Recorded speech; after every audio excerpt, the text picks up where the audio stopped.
નમસ્કાર દર્શક મિત્રો, તમે જોઈ રહ્યા છો KTV ન્યૂઝ ગુજરાત અને હું છું આપણી સાથે મહેન્દ્ર.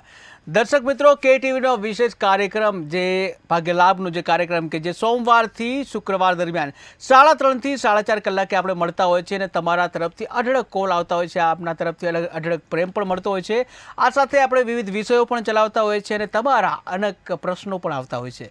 ત્યારે આ સાથે જ ફરીથી આપણી સાથે આજના કાર્યક્રમમાં શ્રી દક્ષેશ કુમાર શાસ્ત્રીજી જોડાઈ ગયા છે. શાસ્ત્રીજી, આપનું સ્વાગત છે. હર હર મહાદેવ. મહાદેવ. તો દર્શક મિત્રો, ટીવી સ્ક્રીનમાં જે નંબર જે બતાવવામાં આવ્યા છે એમાં જે પ્રથમ નંબર છે કોલિંગ નંબર છે, જેના દ્વારા તમે કોલ કરી શકો છો અને કુંડળી વિશે વધુ માહિતી તમારે જોઈતી હોય કે તમારે કુંડળી વિશેનું કોઈ પણ કામ હોય તો જે બાજુનો નંબર જે છે 7575 વાળો એ નંબર તમે ડાયલ કરશો. એ નંબર જે છે વોટ્સઅપ નંબર છે અને જેમાં તમારી જે કુંડળી છે એને વિસ્તૃતથી તમે જેના વિશે માહિતી મેળવી શકો છો. તો પ્રથમ નંબર છે કોલિંગ માટે છે, બીજો નંબર છે જે વોટ્સઅપ નંબર છે અને જેમાં ડિટેલમાં તમે તમારી કુંડળીનો અભ્યાસ કરાવી શકો છો.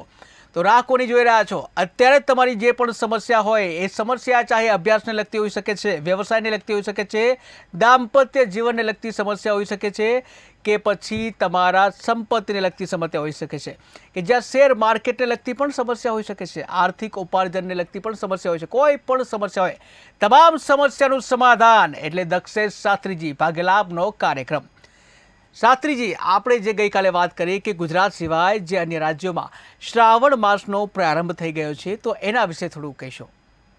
જગદગુરો નમસ્તુભ્યમ શિવાય શિવદાય ચ યોગીન્દ્રાણાં ચ યોગીન્દ્ર ગુરુણામ ગુરવે નમઃ. તમામ વિદ્યાના અધિપતિ ભગવાન શિવજીના ચરણોમાં નમસ્કાર. જલે વિષ્ણુ સ્થલે વિષ્ણુ વિષ્ણુ પર્વત મસ્તકે દાવા નલે સ્થિતો વિષ્ણુ સર્વમ વિષ્ણુ મયમ જગત. એવું કે ભાઈ આખા સૃષ્ટિની અંદર જો સર્વમય હોય, વ્યાપક હોય, તત્વમય હોય, કલ્યાણમય હોય તો શ્રી હરિ નારાયણ છે. અને જ્યારે નારાયણ શયન થઈ જાય એટલે 4 મહિના ચાતુર્માસ એટલે વ્રતોનો ઉત્સવ, તહેવારોનો ઉત્સવ અને સાથે સાથે કલ્યાણ માટેના માર્ગના વ્રત, જપ, તપ, દાન, સ્નાનાદિન પર્વ એટલે ચાતુર્માસ પર્યંત.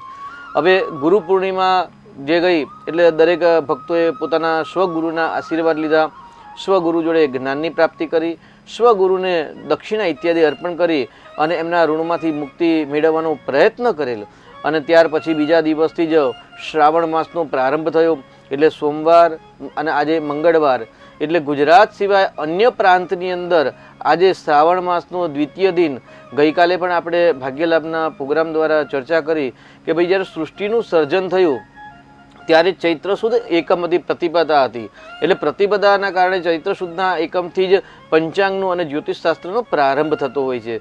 એટલે આપણે જે ગુજરાત માસની અંદર છે એ કારતક માસમાં આપણે પ્રતિપદાથી વર્ષનું પ્રારંભ કરીએ છીએ, પરંતુ જે અન્ય રાજ્યો છે અને જ્યોતિષની જે કાલગણના છે એ કાલગણના ચૈત્ર સુદ પ્રતિપદાથી થતી હોય છે. એટલે અત્યારે ગુજરાત સિવાય અન્ય રાજ્યોની અંદર આજે દ્વિતીય દિનના દિવસે આપણે ગઈકાલે પણ ચર્ચા કરી કે આજનો દિવસ એટલે સવિશેષ પર્વ છે. ધનિષ્ઠા નક્ષત્ર સાથે મંગળનો સમન્વય એટલે મંગલો ભૂમિપુત્ર છે એટલે મંગળ પૃથ્વીના પુત્ર છે, એના અધિપતિ શ્રી મહાગણેશ દેવતા છે. આજનું નક્ષત્ર પણ છે ધનિષ્ઠા નક્ષત્ર અને ધનિષ્ઠા નક્ષત્રના સ્વામી પણ મંગલ ગ્રહ દેવતા છે. એટલે ગઈકાલે આપણે ચર્ચા કરી હતી કે ભાઈ જે વ્યક્તિ જમીનના ભૂમિના ક્રય વિક્રય કરે છે અથવા તો દલાલીનો વ્યવસાય કરે છે, ઓફિસ, મકાન ઇત્યાદિ ભાડે આપવું, લેવું, વેચાણ કરવું, વેચાણ અપાવવું ઇત્યાદિ, એમના માટે પણ આજે એક ઉત્તમ એનર્જી ઉર્જા પ્રાપ્ત કરવાનો દિવસ છે. એટલે દરેક ભક્તોને શ્રાવણ મહિનાની શુભકામનાઓ. કેમ કે ગુજરાત પ્રાંતની અંદર પણ અન્ય પ્રાંતના ઘણા બધા ભક્તો અહીંયા રહેતા હોય છે અને આપણા ભાગ્યલાભની અંદર પણ ઘણા બધા હિન્દીમાં વાત કરવાવાળા અન્ય રાજ્યમાંથી પણ કોલ આવતા હોય છે. તો એ દર્શક મિત્રોને ભગવાન શિવજીના આશીર્વાદને પ્રાપ્ત કરવા હોય તો આજના દિવસે ભક્તિ કરી શકાય છે શ્રી મહાગણેશ સાથે ભગવાન શિવજીની. હવે આપણે આવતીકાલના સામાન્ય ત્રીજા દિવસની ચર્ચા કરીએ કે ભાઈ આપણે એ ગાડી અષાઢ મહિનાની કૃષ્ણ પક્ષની ક્ષય તિથિ સાથે તૃતીય અને ચતુર્થીનો સમન્વય એટલે સંકટ ચોથનું વ્રત છે. આવતીકાલે બુધવારનો દિવસ છે અને સાથે સાથે શતભિષા નક્ષત્ર એટલે રાહુનું નક્ષત્ર છે. એટલે આવતીકાલે પણ જો સંકટ નાશન સ્તોત્રના પાઠ કરવામાં આવે, વિદ્યાર્થી લભતે વિદ્યા, વિદ્યાર્થીઓ જો ગણેશની ઉપાસના કરે તો પણ એને લાભ પ્રાપ્ત થાય છે. જે વ્યક્તિની કુંડલીની અંદર કાલ સર્પ યોગ, શ્રાપિત દોષ યા ચાંડાલ યોગ ઇત્યાદિ રાહુ કેતુ દ્વારા જો જે અશુભ ગ્રહની યુતિ પ્રતિયુતિ જો નિર્માણ થતી હોય તો તેનું નિવારણ કરવા માટે પણ આવતીકાલનો દિવસ ઉત્તમ શ્રેષ્ઠ દિવસ છે. તેની સાથે આરોગ્યના જે પ્રશ્નો છે, કેમ કે શ્રાવણ માસની અંદર એક નવી ઉર્જા, નવો પાવર અને સિદ્ધિ મહાસિદ્ધિ પ્રાપ્ત કરવાનો જો પર્વ હોય ને તો શ્રાવણ માસ પર્વ છે. અને આપણે ગુજરાતી લોકોને તો ભાગ્યશાળી કહીએ છીએ કે પહેલાંના 15 દિવસ અને પાછળના બીજા 15 દિવસ એમ કરીને આપણને 45 દિવસ આશરે ભગવાન શિવજીનો પર્વ ઉજવવા માટેનો એક સામાન્ય ઉત્સવ અનેરો પ્રાપ્ત થતો હોય છે. તો અત્યારે તૃતીય દિનની અંદર ભગવાન શિવજીની આરાધના કરવી હોય અને ભાગ્યલાભ પ્રોગ્રામ દ્વારા અનેક ભક્તોના કોલ આવતા હોય છે કે ભાઈ અમને શારીરિક કષ્ટ છે, માનસિક કષ્ટ છે, કેન્સર જેવી બીમારી છે. તો આવા તમામ પ્રકારના જો રોગોમાંથી મુક્ત મેળવવી હોય ને વ્યાધિન નાશયતી એટલે તમામ પ્રકારની કુશોદકેન વ્યાધિન નાશયતી. કુશ એટલે ડાભ, જે ગ્રામીણ વિસ્તારમાં રહેતા હોય છે તે લોકોને ડાભ વિશેનું જ્ઞાન હોય છે કે ભાઈ ડાભડો લાવો. તો ડાભડો છે એ આવતીકાલે આ ડાભડાના જલ દ્વારા એટલે આજે રાત્રે ડાભડો એક જલની અંદર પલાળી રાખવામાં આવતો હોય છે અને એ જલ બીજા દિવસ સવારે એટલે આવતીકાલે પ્રાતકાલે એ ડાભનું જે જલ છે જલ એક ચાળણીથી ચાળી અને ત્યાર પછી જલ લઈ જઈ અને ભગવાન શિવજીને ત્યાં અભિષેક કરવામાં આવે અને ઓમ નમઃ શિવાય અથવા તો કોઈ પણ જે ભગવાનનું જે પુરાણો રુદ્રાભિષેક છે ઇત્યાદિ જે સ્તોત્ર છે, મહિમ્ન સ્તોત્ર છે અથવા તો શિવ તાંડવ સ્તોત્ર છે અથવા તો મહામૃત્યુંજય મંત્ર છે, આદિ મંત્ર દ્વારા અથવા તો દ્વાદશ જ્યોતિર્લિંગની જે સ્તુતિવંદના છે એ સ્તુતિવંદના દ્વારા જો એ કુશોદકેન વ્યાધિન નાશયતી એટલે ડાભના જલ દ્વારા જો અભિષેક કરવામાં આવે તો તમામ પ્રકારના જે શરીરની અંદર વ્યાધિ છે અથવા તો જે બીમારી છે અથવા તો જે સમસ્યા છે એ સમસ્યામાંથી મુક્તિ મળતી હોય છે. એટલે આવતીકાલે રાહુનું નક્ષત્ર છે, રાહુ એટલે સર્પનું મુખ છે અને સંકટ ચોથ પણ છે. તો તમામ પ્રકારના સંકટ દૂર કરવા માટે આવતીકાલે જો કુશોદકેન એટલે ડાભના જલ દ્વારા ભગવાન જો શિવજીનો અભિષેક કરવામાં આવશે તો ચોક્કસથી ભગવાનના આશીર્વાદ આપ પ્રાપ્ત કરી શકો છો. જી શાસ્ત્રીજી, તો આવતીકાલે જે સંકટ ચોથ એટલે કે સંકટ ચતુર્થી છે, જી તો આ સાથે પેલા આપણે દર્શક મિત્ર જોડાઈ ગયા છે એને લઈ લઈશું. હેલો હેલો હેલો હેલો હા જી, જન્મ તારીખ જણાવશો? હા, પરેશભાઈ બોલું છું. જી, આપની જન્મ તારીખ જણાવશો? 11/7/78. 11/7/1978. હા, જન્મ સમય? સમય 10 સવારે કે રાત્રે? હા, સવારે 10 વાગે. સવારે 10 વાગે. અને જન્મ સ્થળ કયું છે? અમદાવાદ. અમદાવાદ. શું નામ કયું આપનું? પરેશભાઈ. જી પરેશભાઈ, આપનો પ્રશ્ન જણાવશો? આપડે પૈસા ટકતા નથી, કમાવું છું એટલું ટકતું જ નથી. અચ્છા, કમાઓ છો પરંતુ પૈસા ટકતા નથી, લક્ષ્મી ટકતી નથી. જી શાસ્ત્રીજી. જી પરેશભાઈ, આપ શેનો વ્યવસાય કરો છો? હું કામ કરું છું, છૂટક. છૂટક કામ કરો છો? હા. જી, આપની આજુબાજુમાં કોઈ દેવાલય છે, શિવજીનું મંદિર છે, હા મહાદેવજીનું મંદિર છે આપના નજીકમાં? હા. જી મહાદેવજી, જો પરેશભાઈ આપની કુંડલીમાં સંપૂર્ણ કાળસર્પ યોગ બની રહેલો છે અને કાળસર્પ યોગ છે ને એ ધન રાશિ એટલે બીજું સ્થાન છે ધન સ્થાન, કુટુંબ સ્થાન, પરિવાર સ્થાન અને વાણીનું સ્થાન છે. એ સ્થાન સાથે જ આપને કાળસર્પ યોગ બની રહેલો છે. તો એ કાળસર્પ યોગના કારણે તમારે ગાડી ધન પૂરતી માત્રામાં આવતું નથી અને આવે છે તો પૂરતી માત્રામાં સંગ્રહ કરી શકતા નથી. તો એ ગાડી જે 12મું સ્થાન છે, વ્યય સ્થાન છે, એનો માલિક ચંદ્ર છે અને ચંદ્ર લગ્નમાં શનિ ચંદ્રનો વિષયોગ થયેલો છે. એટલે સર્વપ્રથમ તો આપણે કાળસર્પનું નિરાકરણ અને વિષયોગનું નિરાકરણ કરવાની આવશ્યકતા છે. તેની સાથે લક્ષ્મીની પ્રાપ્તિ કરવા માટે આવતીકાલથી આપ રોજ એક ગર્ભોદકેન લક્ષ્મી પ્રાપ્તિનોથી એટલે ગર્ભોદક એટલે નાળિયેરનું જલ, એક નાળિયેર લાવવાનું છે, એનું જલ કાઢી અને નાળિયેરના જલ દ્વારા નિત્ય જો આપ ભગવાન શિવજીનો અભિષેક કરશો એટલે શ્રાવણ માસ પર્યંત 1.5 મહિના સુધી આપ રોજ એક નાળિયેરના જલથી ભગવાન પર શિવજીનો અભિષેક કરશો તો ચોક્કસ ભગવાનના આશીર્વાદથી આપની મનોકામના પૂર્ણ થશે અને તેની સાથે જે કાળસર્પ યોગ છે એનું નિરાકરણ કરાવવું જરૂરી છે. જી જી શાસ્ત્રીજી, તો આવતીકાલે જે આપણે વાત કરી રહ્યા છીએ આવતીકાલની કે જ્યાં સંકટ ચતુર્થી એટલે કે સંકટ ચોથ છે, જી તો પ્રશ્ન એ થાય છે કે આ સંકટ ચોથ જે છે શા માટે ઉજવવામાં આવે છે, શા માટે તેમાં જે અને પૂજાની વાત કરીએ તો એમાં ચંદ્રની પૂજા છે શા માટે કરવામાં આવતી હોય છે? જી ગયા ભાદરવા માસની અંદર પણ આપણે આના વિશે વિસ્તૃત ચર્ચા કરી હતી કે ભાઈ ગણેશજી ભગવાન છે ને એ મહાદેવજીના સંતાન છે અને મહાદેવજીના 2 દીકરા, એક કાર્તિક સ્વામી અને શ્રી મહાગણેશ. હવે કાર્તિક સ્વામીના જે વાહન છે એ મોર છે અને જે ગણેશજીનું વાહન છે ને એ છે મૂષક. હવે આપણે પહેલાં તો ભગવાન શિવજીના પરિવારના વિશે ચર્ચા કરી લઈએ, કેમ કે જ્યાં સુધી આપણે પરિવારના વિશે જ નહીં જાણતા હોઈએ ને ત્યાં સુધી આપણે આગળ જ્ઞાન પ્રાપ્ત કરીશું, જ્ઞાન આપણા હૃદય કમલની અંદર બિરાજમાન નહીં થાય. તો ભગવાન શિવજીનો પરિવાર છે, તો ભગવાન શિવજીના પરિવારની અંદર પહેલાં તો ભગવાન શિવ સ્વયં પોતે, ભગવાન શિવજીની જે સવારી છે ને એ નંદીરાજ પર છે. મહેન્દ્રભાઈ, આ બહુ જ મહત્વનો પ્રશ્ન છે ને જાણવા માટે છે. જે સમાજની અંદર જે લડાઈ ઝઘડા ક્લેશ કંકાસ થઈ રહ્યા છે ને, જો આ માહિતી જેના જોડે સંપૂર્ણ પ્રાપ્ત કરશે ને તો ઘરની અંદર જે ઝઘડા થાય છે ને ક્લેશ કંકાસ એ દૂર થઈ જશે.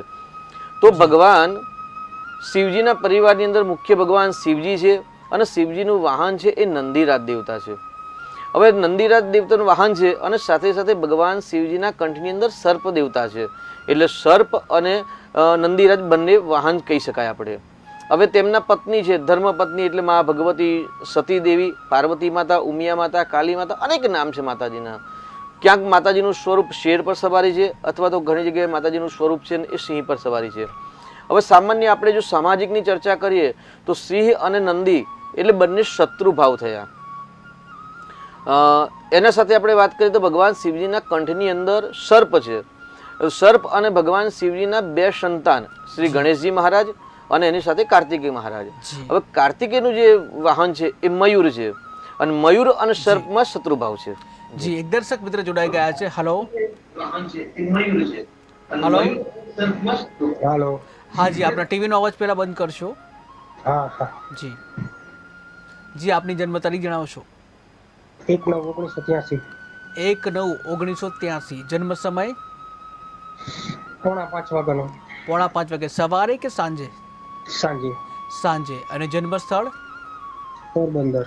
પોરબંદર. શું નામ છે આપનું? ભીખુભાઈ. જી ભીખુભાઈ, આપનો પ્રશ્ન જણાવો. હાલો.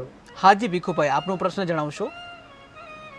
પ્રશ્નમાં તો આપણે એમ કે સુખ શાંતિ સમૃદ્ધિ માટેનો ફોન કરેલો છે. જી, એટલે છે કે નહીં? સુખ સમૃદ્ધિ શાંતિ છે કે નહીં અત્યારે? છે પણ જ્યોતિષ શાસ્ત્ર કહેવા મુજબ શું છે જો જરાક જન્મ તારીખ ઉપર.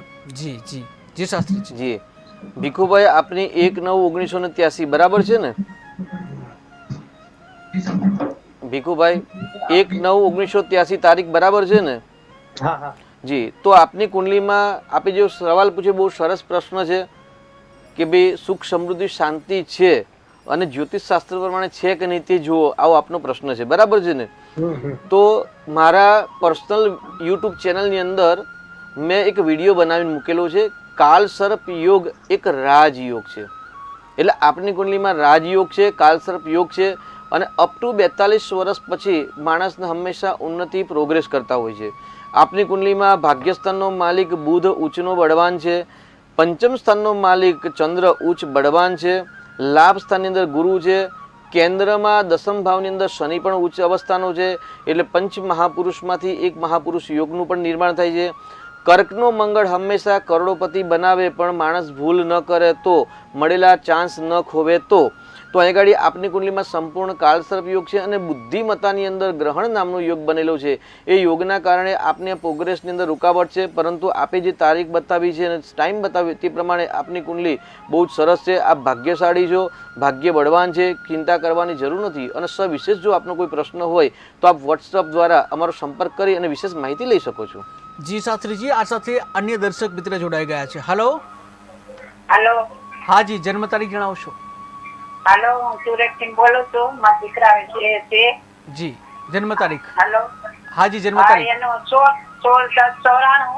16/10/1994. જી, જન્મ સમય. હા, ને 3:10 જન્મ છે બોમ્બઈ. 3:10 દિવસે કે રાત્રે? દિવસના. દિવસના. રવિવારે. જન્મ સ્થળ? હા, મુંબઈ છે. મુંબઈ. મલાડમાં. શું નામ છે દીકરાનું? હા, એનું નામ છે ગૌરવ ને એને લગ્નનો યોગ ક્યારે છે એટલે કેવી છોકરી મળશે ને એને ઓનલાઈન નું કરે ધંધો તો સારો છે. ધંધો અને લગ્ન વિશેનો આપનો પ્રશ્ન છે. જી શાસ્ત્રીજી. બહુ સરસ પ્રશ્ન છે કે ઓનલાઈનનો વ્યવસાય કરે તો કેવું રહેશે. આપણે ભાગ્યલાભના પ્રોગ્રામની અંદર આજે એક નવો પ્રશ્ન અને સરસ વિશેષ પ્રશ્ન આવ્યો છે. તો અહીં આગળ પહેલાં આપણે લગ્નની વાત કરી હતી. ભાઈ, લગ્ન માટે પતિ પત્નીના સ્થાનનો માલિક ગૌરવભાઈને સૂર્ય છે અને સૂર્ય અષ્ટમ ભાવમાં છે, એટલે લગ્નની અંદર બાધા વિલંબ આવી શકે એવી સ્થિતિમાં છે. કેમ કે એ ગાડી ગ્રહણ યોગનું સર્જન કરે છે, તો લગ્નમાં ગ્રહણ યોગનું નિરાકરણ કરાવવાની આવશ્યકતા છે. ડિસેમ્બર અથવા તો જાન્યુઆરી પછી ગૌરવભાઈના લગ્ન યોગ ચાલુ થાય છે. હવે વાત કરીએ આપણે કે ભાઈ ઓનલાઈનનો વ્યવસાય, તો આવતીકાલે જે શતભિષા નક્ષત્ર છે એ શતભિષા નક્ષત્રના માલિક રાહુ છે. ત્યાર પછી આદ્રા નક્ષત્રના સ્વામી પણ રાહુ છે. એટલે જ્યારે અને સ્વાતિ નક્ષત્રના માલિક પણ રાહુ છે. એટલે જ્યારે રાહુના નક્ષત્રમાં જન્મ હોય કે રાહુના નક્ષત્ર અધિપતિ બળવાન બનતા હોય કે રાહુ જ્યારે સ્થાન બળ મેળવતા હોય અને જ્યારે સૂર્ય સ્થાન બળ મેળવતા હોય ત્યારે ચોક્કસથી ઓનલાઈન વ્યવસાયની અંદર સફળતા મળે.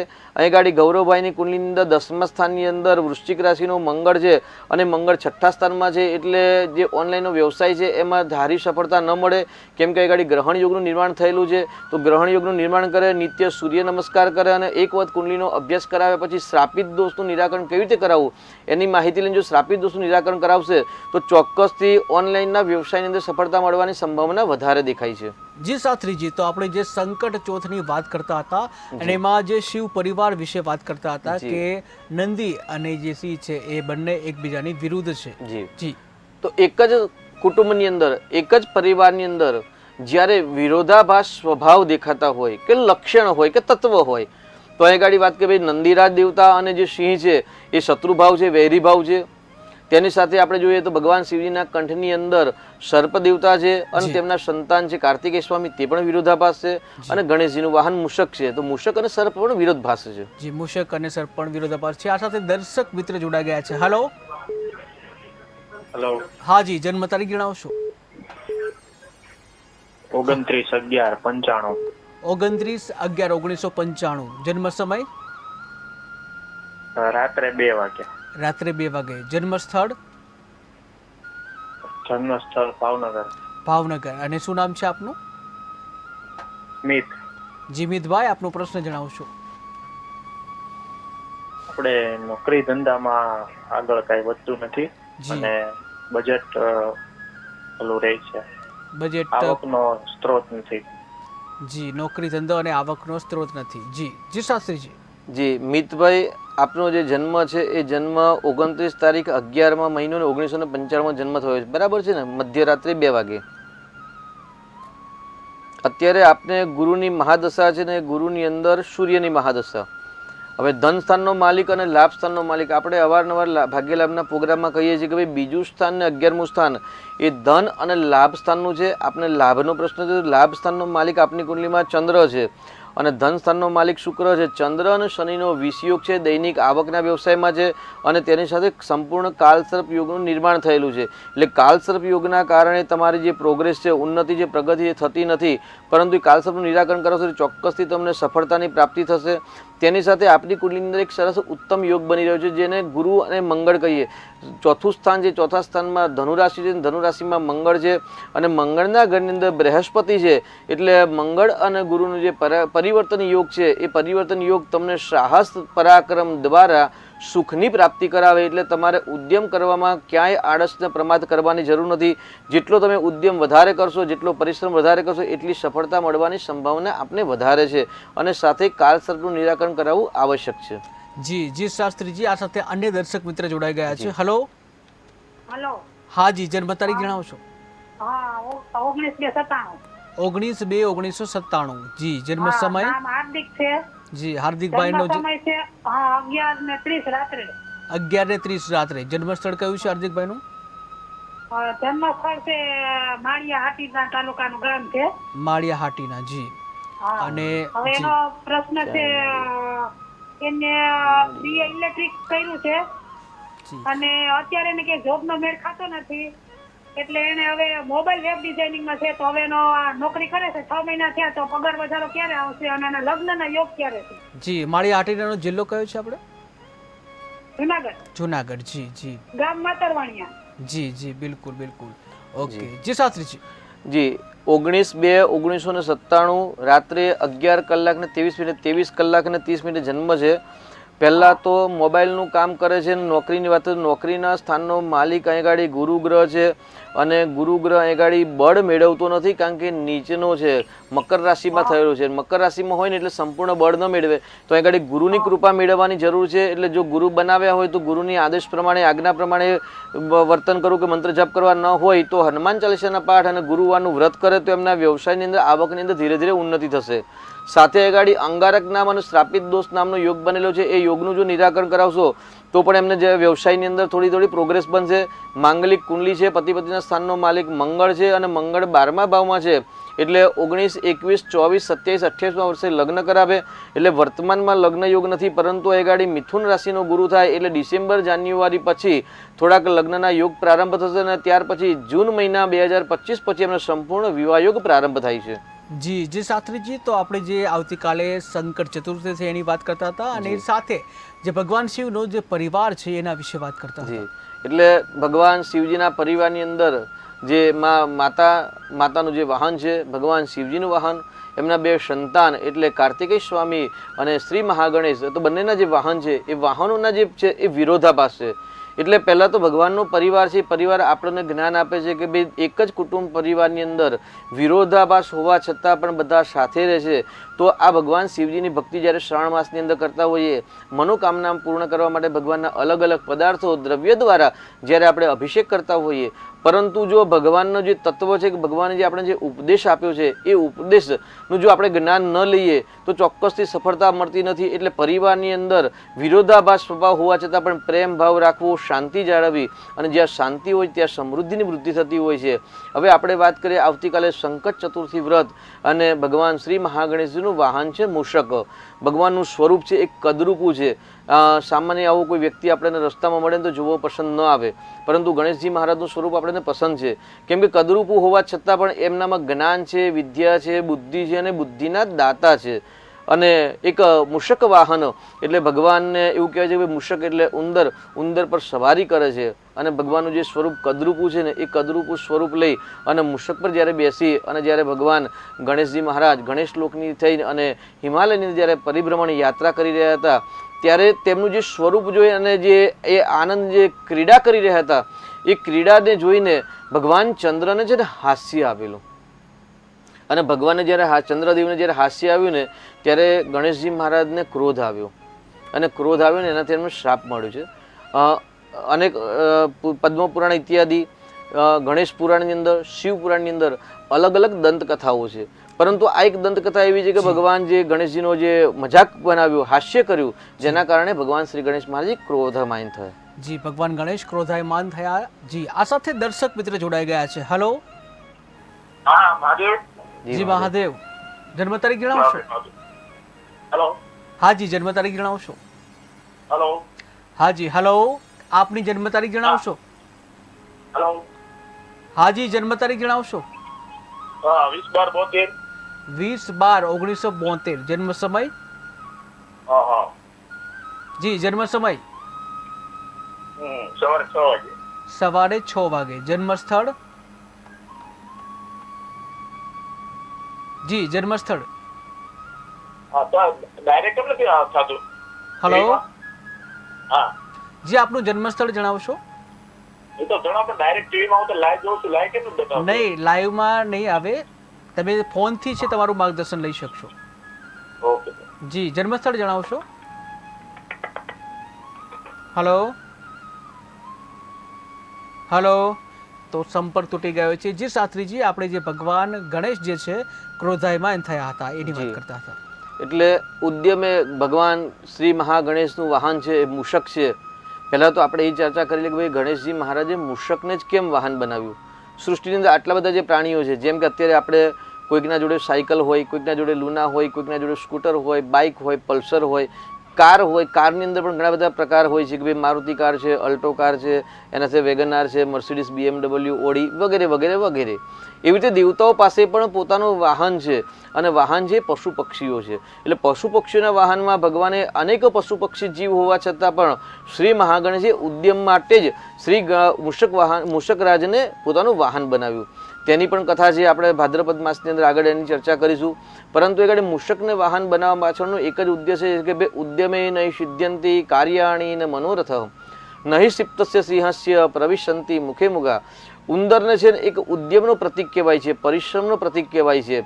એટલે કહેવાય કે જંગલનો રાજા સિંહ હોવા છતાં એના મુખની અંદર હરણ નથી આવતું. પ્રવિશંતિ મુખે મુગા, પ્રવિશંતિ એટલે પ્રવેશ કરતું નથી. મુખની અંદર મૃગા એટલે હરણ નથી કરતું. ઉદ્યમેને સિદ્ધ્યંતિ એટલે ઉદ્યમ વગર ક્યારેય કોઈ પણ કાર્યની સફળતાની પ્રાપ્તિ નથી થતી. જ્યાં વિદ્યા હોય અથવા તો વ્યવસાય હોય, દરેક જગ્યાએ ઉદ્યમ આવશ્યકતા છે. જી બિલકુલ, ઉદ્યમ આવશ્યક છે. આ સાથે દર્શક મિત્ર જોડાઈ ગયા છે. હેલો હેલો હેલો હા જી, જન્મ તારીખ જણાવશો? હેલો હા જી, જન્મ તારીખ જણાવશો? હેલો હા હેલો હા જી, જન્મ તારીખ જણાવશો? હેલો હા 4/2 જી 4/2 4/2/1981 જી 4/2/1981 હેલો જી. જન્મ સમય?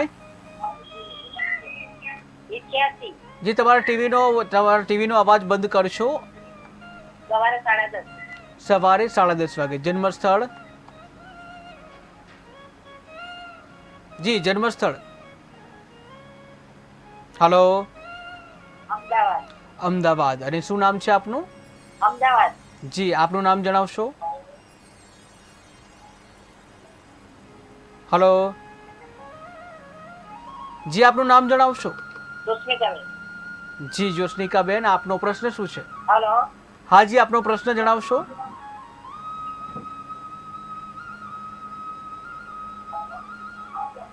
મારે બાબાનું પૂછવાનું છે. જી આ જન્મ તારીખ બાબાની મારે બાબાને પૂછવાનું છે. જી જન્મ તારીખ બાબાની જણાવી છે આપે?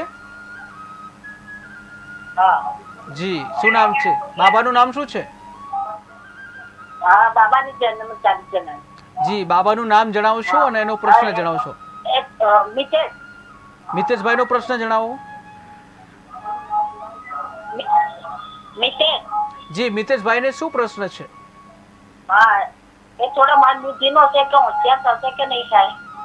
થોડો મન બુદ્ધિનો છે, એનો હોશિયાર વંશ કેવું થશે? રહેશે? જી હોશિયાર થશે કે નહીં, આગળનું ભવિષ્ય કેવું રહેશે? જી શાસ્ત્રીજી. પાંચમું સ્થાન વિદ્યા સ્થાન છે, ને વિદ્યા સ્થાન બુદ્ધિ સ્થાન પ્રજ્ઞા સ્થાન છે.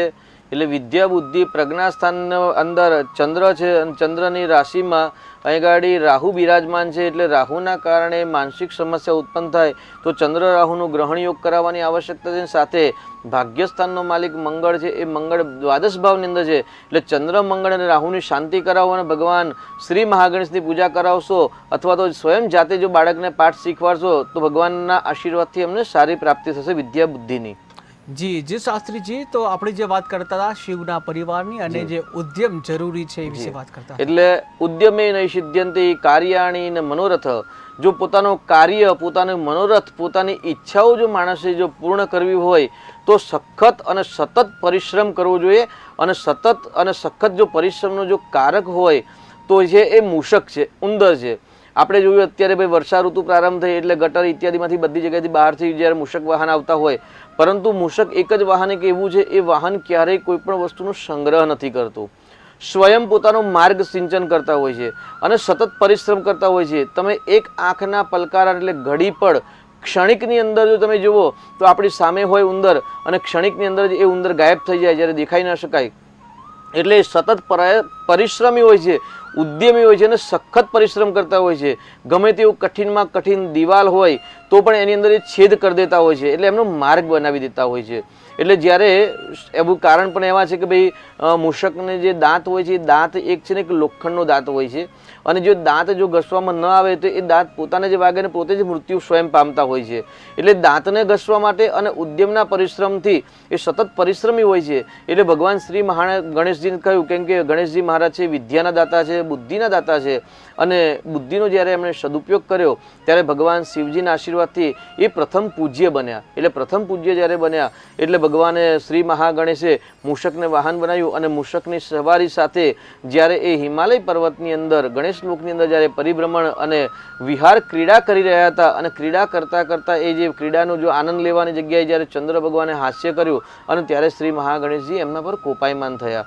અને કોપાયમાન થયા ત્યારે ગણેશજીનો કોપ થયો અને કોપ મળવાથી એમને શ્રાપ મળ્યો અને શ્રાપ મળ્યો ત્યારે ચંદ્રદેવને પોતાનું જે સભાન ભૂલી ગયા હતા અને જે હાસ્યમાં આવી ગયા હતા ત્યારે એમને ભાન વસ્તા આવી અને એમને થયું કે મેં બહુ જ ખોટું કર્યું અને મારાથી જે ભગવાન શ્રી મહાગણેશજીનું જ્યારે અપરાધ થઈ ગયો છે, કારણ કે શ્રી મહાગણેશજી છે એ બ્રહ્મણસ્પતિ છે. અત્યારે આપણે વર્તમાનની અંદર જે આપણે જે સ્વરૂપની પૂજા કરી રહ્યા છે એ પૂજાનું સ્વરૂપનું નામ છે ગજાનન ગણપતિ. એટલે ગજાનન એટલે જેમને હાથીનું મસ્તક બિરાજમાન છે અને સ્વરૂપ જે ગણેશજીનું છે એ ગજાનન ગણપતિની પૂજા કરીએ. પરંતુ મૂળ શાસ્ત્રની અંદર વેદાંતની અંદર આગળ બ્રહ્મણસ્પતિ શબ્દ વાપર્યું છે. એટલે જે બ્રહ્મપતિ છે, બ્રહ્મના એક જ છે અને એક તત્વ છે અને તત્વના જે અધિપતિ શ્રી મહાગણેશ જ્યારે એમને હાસ્ય થઈને જ્યારે મજાક કર્યો ત્યારે ચંદ્રદેવને પોતાની ભૂલ સમજાઈ અને ભૂલ સમજાઈને ત્યારે એમણે ક્ષમા માગી. અને આવી અનેક દંતકથાઓ ચંદ્રદેવ સાથે સંકળાયેલી છે. પરંતુ ત્યારે ચંદ્રદેવને એમણે ધારણ કર્યા અને ત્યારે આશીર્વાદ આપ્યા. જ્યારે ક્ષમા યાચના માગી ત્યારે સવિસ્તૃતમાં આપણે ગણેશના ઉત્સવની અંદર 10 દિવસ ગણેશજીને વિશે જ્યારે સત્સંગ કરીશું ત્યારે વિશેષ વાર્તાઓ આપણે કે જે દંતકથાઓ કે જે શાસ્ત્ર પુરાણ ઉપનિષદની અંદર જે ભગવાન ગણેશનું જે વર્ણન છે એના વિશે ચર્ચા કરીશું. પણ એ ગાડી ગણેશજીના આશીર્વાદ મળ્યા અને ત્યારે કહ્યું કે ભાઈ મારી ચોથના દિવસે તમારા દર્શન કરશે અને દર્શન કરીને જ્યારે વ્રતની સમાપ્તિ કરશે ત્યારે ચોક્કસથી એમના તમામ પ્રકારના સંકટ કષ્ટ દૂર થશે. અને ત્યારે ભગવાન ગણેશજીએ ચંદ્રદેવને પોતાના મસ્તક પર ગ્રહણ કર્યો અને ચંદ્રને ધારણ કર્યા અને ત્યાર પછી શંકરનાથન સ્તોત્ર એટલે જે ચોથ છે એ ચોથનો ઉપવાસ થયો અને ચંદ્રોદયના દર્શન કર્યા પછી જ વ્રતની સમાપ્તિ થાય. ત્યાર પછી અન્ન ગ્રહણ કરી શકો. આ રીતે સામાન્ય આ વ્રતનો એક મહિમા પણ છે. જી શાસ્ત્રીજી, તો જે સંકટ ચોથ જે છે જેમાં ગણેશજીની પૂજા કરવામાં આવે છે કે જ્યાં આ પૂજા છે કોના માટે કરવામાં આવતી હોય છે? ખાસ કરીને એવું સાંભળ્યું છે કે જે દરેક જે મા બાપ જે છે ખાસ કરીને માતા છે બાળક સાથે જે અટેચ હોય છે અને જ્યાં બાળક માટે માતા કંઈ પણ કરી છૂટવા તૈયાર હોય છે ત્યારે જે દરેક માતા જે છે એના માટે આ વ્રત છે એવું સાંભળ્યું છે. તો આના વિશે થોડી માહિતી આપશો. સંકટ જી એ પેલા એક દર્શક મિત્ર જોડાઈ ગયા છે. હેલો. હેલો. હા જી, જન્મ તારીખ જણાવશો? જી આપની જન્મ તારીખ જણાવશો? 11/7/78. 11/7/1978. જન્મ સમય? 10 સવારે કે રાત્રે? સવારે. અને જન્મ સ્થળ કયું છે? અમદાવાદ. શું નામ છે આપનું? જી આપનો પ્રશ્ન જણાવશો? ઘરમાં પૈસા ટકતા નથી. પૈસા ટકતા નથી. જી શાસ્ત્રીજી. જી પરેશભાઈ, આપનો કોલ આવડે પણ લાગ્યો હતો અને કાલસર્પનું નિરાકરણ આપને કુંડલીમાં બની રહ્યું છે અને ધન લાભનો માલિક છે ને આપની કુંડલીમાં બુધ છે અને જે બુધ છે અને ત્યાં આગળ રાહુ પણ છે. એટલે રાહુના કારણે એ ગાડી કાલસર્પ યોગની ધન આગમન થવું જોઈએ, સંપૂર્ણ ધન આગમન થતું નથી. એટલે કાલસર્પનું નિરાકરણ કરાવવું જરૂરી છે. એટલે કાલસર્પનું નિરાકરણ કરાવશો તો ચોક્કસથી ધન આગમનની વૃદ્ધિ થશે. સાથે સાથે ભાગ્યનો માલિક આપની કુંડલીમાં મંગળ છે તો મંગળનું રત્ન પણ આપ ધારણ કરી શકો છો. એટલે મંગળનું રત્ન ધારણ કરશો અને કાલસર્પનું નિરાકરણ કરાવશો તો ચોક્કસથી ધીરે ધીરે આપની જે આર્થિક સમસ્યા છે દૂર થશે. જી શાસ્ત્રીજી, તો આપણી સાથે બીજા એક દર્શક મિત્ર જોડાઈ ગયા છે. હેલો. कर रहे हैं उस हेलो. तो સંપર્ક તૂટી ગયો છે. તો દર્શક મિત્રો, તમારા કોઈ પણ પ્રશ્ન હોય તમામ પ્રશ્નો છે તેનું સમાધાન જ્યોતિષશાસ્ત્ર પ્રમાણે થશે, જેના માટે શ્રી દક્ષેશ શાસ્ત્રીજી આપણી સાથે જોડાયા છે અને તેઓ જે તમામ પ્રશ્નોનું જ્યોતિષશાસ્ત્ર પ્રમાણે જે આપણને માર્ગદર્શન આપતા હોય છે.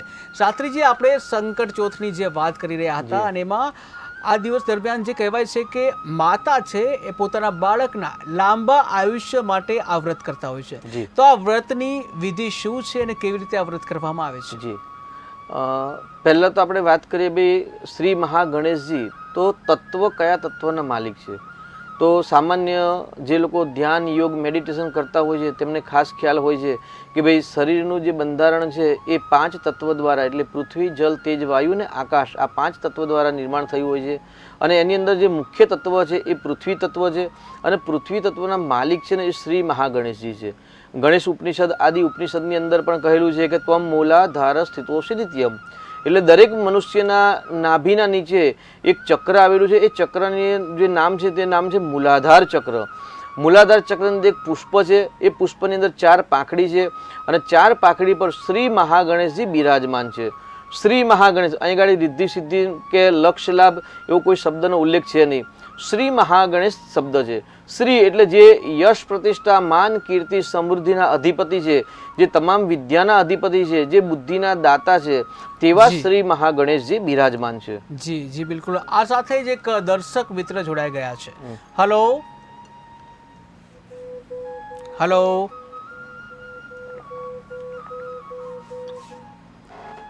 તો દર્શક મિત્રો, તમારા કોઈ પણ પ્રશ્ન હોય, તમામ જે પ્રશ્નો છે, તમામ પ્રશ્નોનું સમાધાન છે આપણે એ થતું હોય છે કે જ્યાં આ કાર્યક્રમમાં તમારા કોઈ પણ પ્રશ્ન હોય, ચાહે અભ્યાસને લગતા પ્રશ્ન હોઈ શકે છે, ચાહે નોકરીને લગતા પ્રશ્ન હોઈ શકે છે, દાંપત્ય જીવનના પ્રશ્ન હોઈ શકે છે, કે પછી સંપત્તિને લગતા કોઈ પણ પ્રશ્ન હોઈ શકે છે. તમામ પ્રશ્નો છે એનું સમાધાન જ્યોતિષ શાસ્ત્ર પ્રમાણે, અને જેના માટે તમારે 4 વસ્તુ જણાવવાની છે, જેમાં તમારો જન્મ તારીખ છે એ જણાવવાની છે, જન્મનો સમય જણાવવાનો છે, જન્મ સ્થળ એટલે કે જન્મ ક્યાં થયો છે એ જણાવવાનું છે, અને આ સાથે જ જે તમારો જે પ્રશ્ન જે છે અને તમારું નામ, આટલી વસ્તુ તમારે જણાવવાનું છે. અને ત્યારબાદ તમારા પ્રશ્નનું સમાધાન છે જ્યોતિષશાસ્ત્ર પ્રમાણે શ્રી દક્ષેશ શાસ્ત્રીજી આપણને આપતા હોય છે.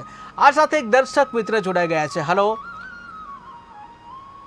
હલો હા જી, જન્મ તારીખ જણાવશો? હેલો, હા જી, આપણા ટીવીનો અવાજ પહેલા બંધ કરશો જેથી અમે સાંભળી શકીએ. જી, જન્મ તારીખ જણાવશો? 11/12/57. 11/12 વર્ષ કયું છે? 57 1957. ઓકે, 11/12/1957. જન્મ સમય રાત્રે 10:30. રાત્રે 10:30. જન્મ સ્થળ ભાવનગર. શું નામ છે આપનું? દિનેશભાઈ, જી, આપનો પ્રશ્ન જણાવશો? ભાવનગર. અને જી, આપનો પ્રશ્ન. દિનેશભાઈ, જી દિનેશભાઈ, આપનો પ્રશ્ન જણાવશો? મારે જે બિઝનેસમાં જે ધંધો હતો, મહેનત કરેલી, એ બધા પૈસા ફસાયેલા છે. પૈસા ફસાયેલા છે. જી, બિઝનેસમાં.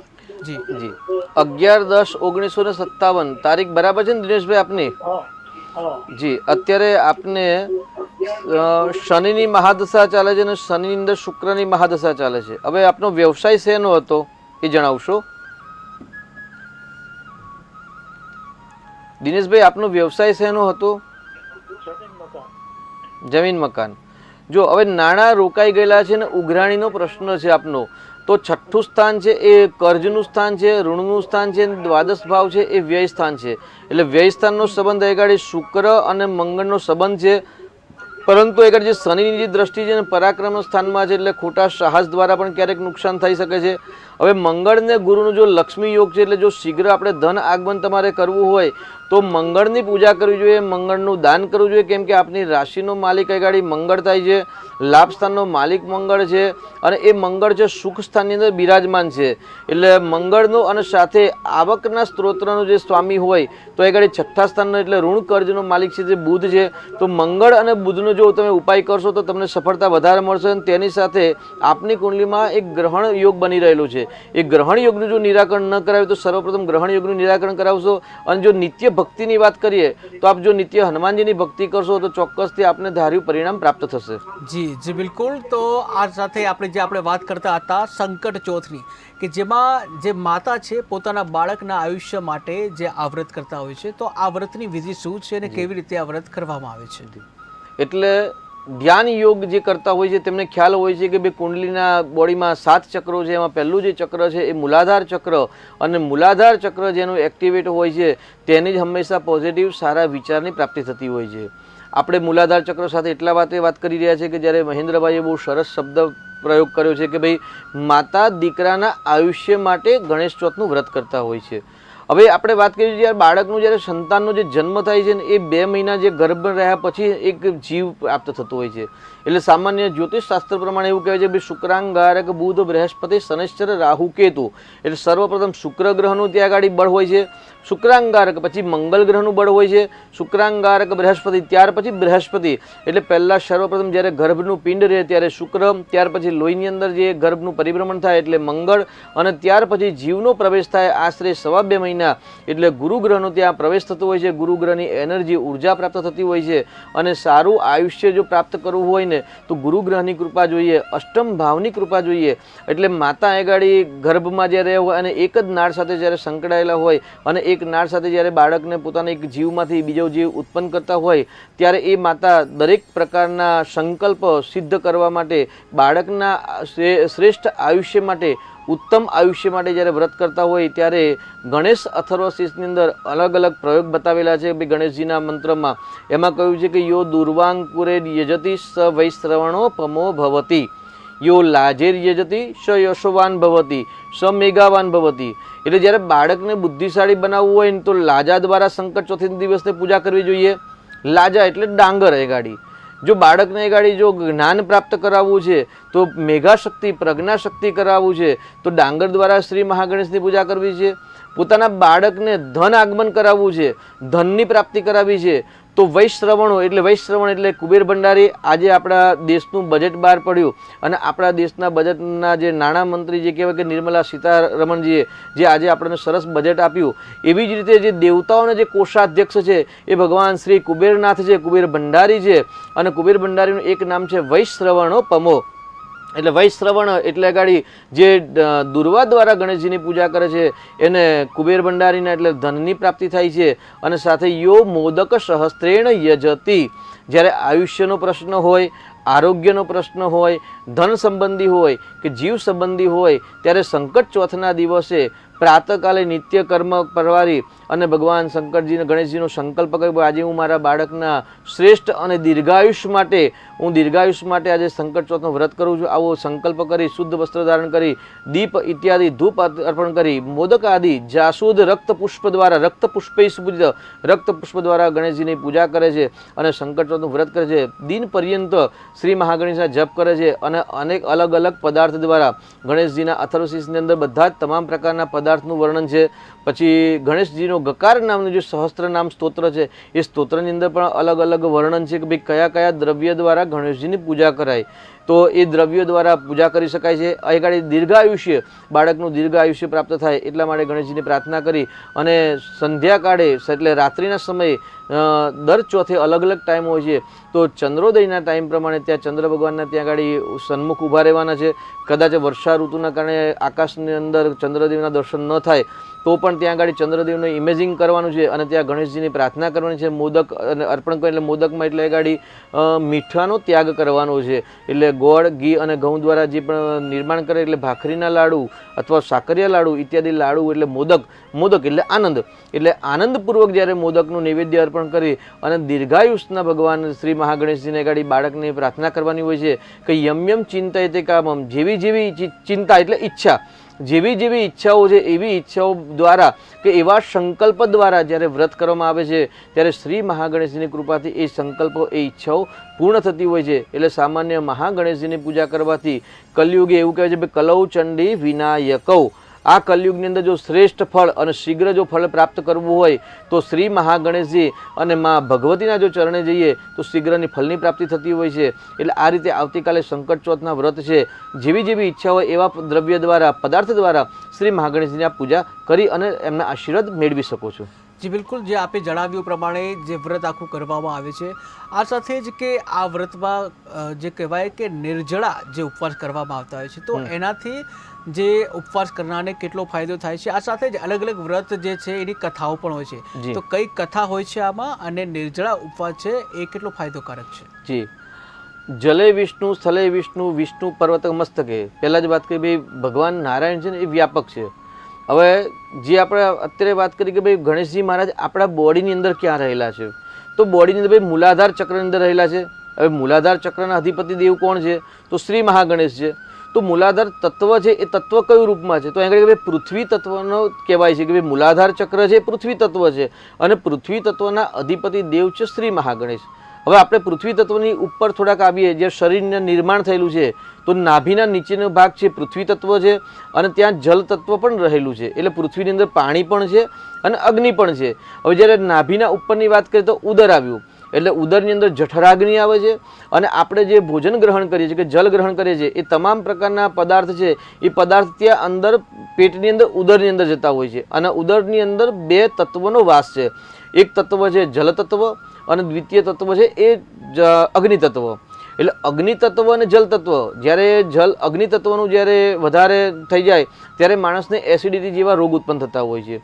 જ્યારે શરીરની અંદર પાણી વધી જાય તો પણ સમસ્યા છે અને પાણી ઘટી જાય તો પણ સમસ્યા છે. જ્યારે પાણી ઘટી જાય ત્યારે ગ્લુકોઝ, લીંબુના પાણી ઇત્યાદિ આપણે ડૉક્ટરની સલાહ પ્રમાણે લેતા હોય છે અને જ્યારે વધી જતું હોય ત્યારે આપણે પાણી કઢાઈ જાય સાથે આપણે શરીર ફૂલી જતા હોય એવા પણ પ્રશ્નો ઉત્પન્ન થતા હોય છે.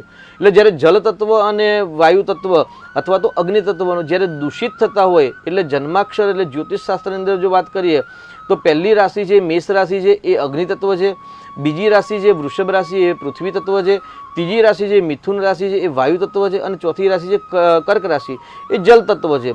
એટલે આ જે તત્વનું બેલેન્સિંગ નથી હોતું અને જ્યારે કુંડલીની અંદર જ્યારે તત્વના દોષ હોય છે કે ભાઈ દાખલા તરીકે કોઈ વ્યક્તિની કુંડલીની અંદર ચોથી રાશિ એટલે કર્ક રાશિ છે. કર્ક રાશિ એટલે જલ તત્વ. હવે કર્ક રાશિનો સ્વામી ચંદ્રદેવ છે એ ચંદ્રદેવ પોતે પણ જલ તત્વમાં છે.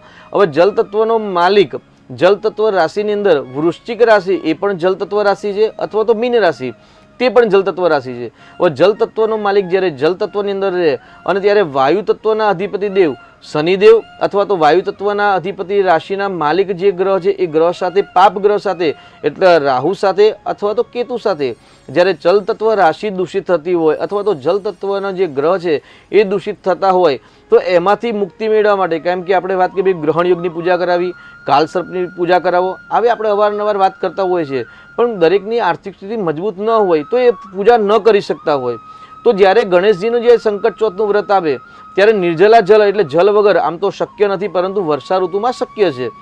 તો જેમ કે ભાઈ નિર્જલા એકાદશી કરી તો નિર્જલા એકાદશીના દિવસે ભાઈ જલ ગ્રહણ કરવાનું નથી પરંતુ ત્યાં આગળ કેરીનો રસ અથવા તો આમ્રફળ તમે ખાઈ શકો છો.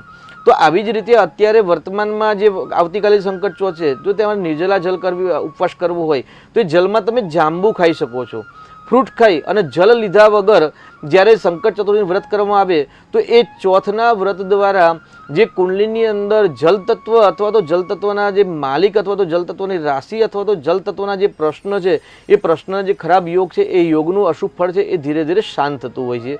અને સાથે સાથે શરીરની અંદર પણ મસ્તિષ્ક પીડા એટલે કફ, પિત્ત અને વાયુ એટલે જ્યારે જલ તત્વ દૂષિત થતા હોય એટલે વર્ષા ઋતુની અત્યારે વર્તમાનની અંદર 100 માણસમાંથી 50-60 માણસને સામાન્ય શરદી થાય, કફ થાય, શિરસુલ એટલે માથાની પીડા થવી, શરીર તૂટવું આદિ બધી સમસ્યા ઉત્પન્ન થતી હોય છે. એટલે વર્તમાનની અંદર વાયુ તત્વની અંદર જલ તત્વ જ્યારે દૂષિત થતું હોય ત્યારે ચોક્કસથી એના શરીરની અંદર પણ અમુક પીડા ઉત્પન્ન થતી હોય છે. તો એ મસ્તિષ્ક આદિ પીડા જલ તત્વનું જે લેવલ હોય છે એ અશુભત્વમાં આવતું હોય છે. એટલે જ્યારે સંકટ ચોથ જ્યારે જલ વગર કરવામાં આવે તો ચોક્કસથી પહેલાં તો નિરોગીતાની પ્રાપ્તિ થતી હોય છે. એટલે સર્વસામાન્ય સંકટ ચોથનું વ્રત કરવાથી રોગમાંથી પણ મુક્તિ મળે છે.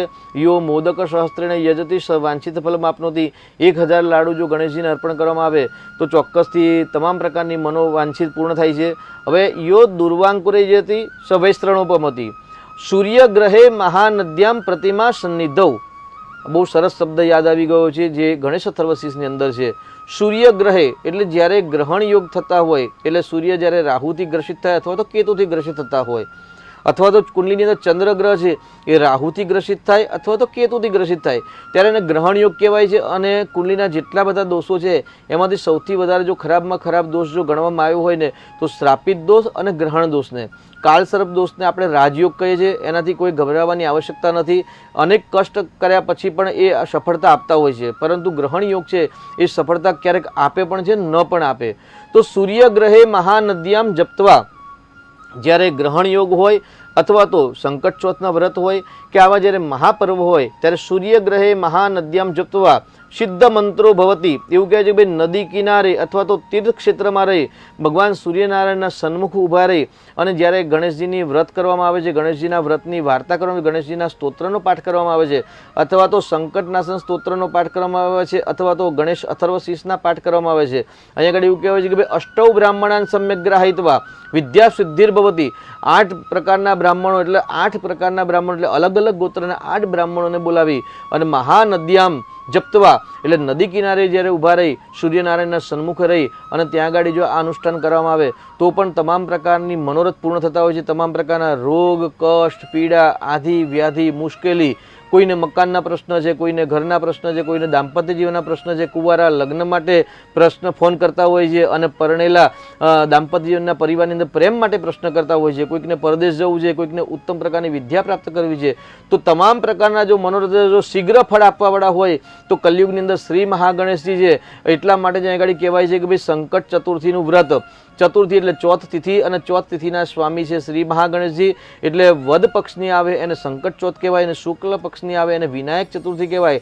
કલયુગની અંદર બે શ્રેષ્ઠ દેવ છે શ્રી મહાગણેશજી અને હનુમાનજી મહારાજ, જેમને સંકટ નાશન એટલે સંકટ મોચન પણ કહેવાય છે, કે તમામ પ્રકારના કષ્ટ દૂર કરવાવાળા દેવ છે. તો આ રીતે તમામ પ્રકારના મનોરથ શુભ ઈચ્છાઓ માટે તમે ગણેશ અથર્વશીર્ષનો પાઠ કરી શકો છો અથવા સંકટનાશન સ્તોત્રના પાઠ કરી શકો છો. હવે એક ભાઈનો ફોન આવ્યો હતો કે ભાઈ પોરબંદરથી કે બહુ જ મહેનત કરી અને બિઝનેસ અંદર પૈસા લગાવ્યો અને બધા જ પૈસા બ્લોક થઈ ગયા છે અને પૈસા ઉઘરાણી પણ આવતી નથી, એવો પ્રશ્ન હતો. તો ઋણમોચક ગણેશ સ્તોત્ર એક પાઠ છે. એ ઋણમોચક ગણેશ સ્તોત્રની અંદર 4 અલગ અલગ કલરનું વર્ણન છે: શ્વેતવર્ણ, રક્તવર્ણ, કૃષ્ણવર્ણ અને પિત્તવર્ણ. 4 વર્ણ એટલે કાળા કલર, સફેદ કલર, લાલ કલર અને પીળા કલર.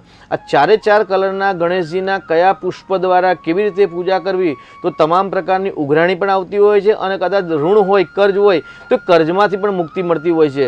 એટલે ઋણમોચક ગણેશ સ્તોત્ર છે એનું જો અનુષ્ઠાન કરવામાં આવે તો ઋણમાંથી મુક્તિ પણ મળતી હોય છે, અથવા તો આપણા જો નાણાં ફસાઈ ગયા હોય ને આવતા ના હોય ઉઘરાણી, તો ઉઘરાણી પણ આવતી હોય છે. એટલે ગણેશજીના ઘણા બધા પ્રયોગો છે. એમાંથી મુખ્ય પ્રયોગ એક જ છે કે ભાઈ શરણાગત દીનાર્થ, હું દીનાર્થ માણસ છું, હું એક દુઃખી આત્મા છું અને ભગવાન શ્રી મહાગણેશજી હું આપના શરણે આવ્યો છું. જો શ્રદ્ધાપૂર્વક આટલી જ શરણાગતિની ભાવ રાખી અને જો ભગવાનની ચોથ કરવામાં આવશે તો ચોક્કસથી કલયુગની અંદર દરેક માણસના એક ક્ષણિક નામનું એક વ્રત કરવાથી, ક્ષણિક પ્રાર્થના કરવાથી પણ પોતાના શુભ મનોરથ, મોટા મનોરથ પૂર્ણ થતા હોય છે. અને એવું અનુભવમાં પણ આવ્યું છે, જોવામાં પણ આવેલ છે. જી શાસ્ત્રીજી, જો આપે કહ્યું કે જે કળિયુગમાં 2 દેવતા જે છે ખૂબ જ શક્તિશાળી છે, ભગવાન જે ગણેશ અને હનુમાનજી. તો જે ગણેશ ચતુર્થી જે કહેવાય સંકટ જે ચતુર્થી જે છે તો એમાં ભગવાન ગણેશ છે તેમને રીઝવવાનો પ્રયત્ન કરવામાં આવતો હોય છે. આ સાથે જે કોઈ પણ દેવ હોય કે કોઈ પણ વ્રત હોય, પરંતુ એક મંત્રની શક્તિ છે એ અપાર હોય છે કે જ્યાં મંત્રનો ઉપયોગ થતો હોય છે. ત્યારે જે સંકટ ચોથ છે એમાં ગણેશજીના કયા મંત્રોનો જાપ કરવો જોઈએ જેથી જે જાતકો છે તેને જે ફળ મળે? જી, બહુ સરસ વાત કરી. અને રવિવારના પેપરની અંદર જ જો ભૂલ ન થતી હોય તો રવિવારનામાં જ આવ્યું હશે, મંત્રના ત્રાયતે ઇતિ મંત્ર, મંત્ર તંત્ર યંત્ર વિશે કોઈક એક સરસ લેખ આપ્યો છે. અને મારા પરિવારની અંદર અને મારા મિત્ર વર્ગની અંદર પણ મેં બધાને એ શેર કર્યું અને કહ્યું કે ભાઈ આ લેખ છે દરેકે વાંચવા જેવો છે. અને આ જ પ્રશ્ન આજે મહેન્દ્રભાઈએ બહુ પૂછ્યો, સરસ પ્રશ્ન છે કે મંત્રના ત્રાયતે ઇતિ મંત્ર, મંત્ર શક્તિ કે ઉર્જા શક્તિ છે. જેમ કે અત્યારે મેં વાત કરી ભાઈ મહેન્દ્રભાઈ, તો મહેન્દ્રભાઈ કે હાજી ગુરુજી એવું કહેશે.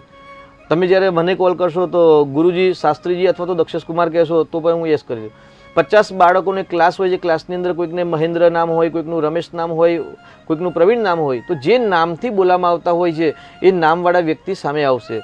તો અહીં આગળ ગણેશજી મહારાજ છે એટલે વેદો નારાયણો હરિ, વેદની અંદર મંત્રો છે, ત્યાર પછી પુરાણ મંત્ર છે, તંત્રની અંદર મંત્ર છે, સૃષ્ટિની અંદર એટલા બધા મંત્રો છે જે મંત્રોની કોઈ વ્યાખ્યા નથી. પૂર્વે પણ આપણે કહેલું છે જ્યારે ગુરુ પૂર્ણિના વ્રતના પહેલાં જે શુક્રવાર કે ગુરુવારના દિવસે કે ભાઈ સોશિયલ મીડિયાની અંદર તમામ પ્રકારના મંત્રો અવેલેબલ છે, શાસ્ત્રોની અંદર, પુસ્તકોની અંદર બધા છે, પરંતુ ગુરુ કૃપા વગર કોઈ પણ મંત્ર ફલીભૂત થતો નથી. અને મંત્રની જે એક ઉર્જા શક્તિ છે એ ઉર્જા શક્તિ ગુરુ કૃપાથી જે પ્રાપ્ત થતી હોય છે.